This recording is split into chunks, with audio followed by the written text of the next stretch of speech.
Assalamualaikum warahmatullahi wabarakatuh.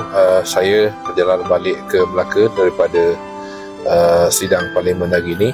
Jadi insyaAllah besok pada hari Jumaat bermula daripada jam 10 pagi, insyaAllah saya akan mengedarkan ikan secara percuma di pejabat pusat khidmat parlimen saya di Taman Tanjung Minyak Perdana. Jadi jangan lupa besok hari Jumaat 21 hari bulan November, insyaAllah kami akan mengedarkan ikan secara percuma khususnya untuk buat masyarakat yang berada dalam Parlimen Tangga Batu, lebih-lebih lagi mereka dari golongan B40 ataupun yang sangat memerlukan.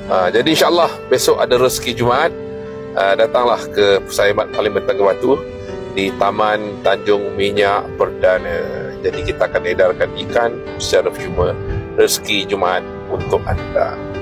Jumpa di sana besok.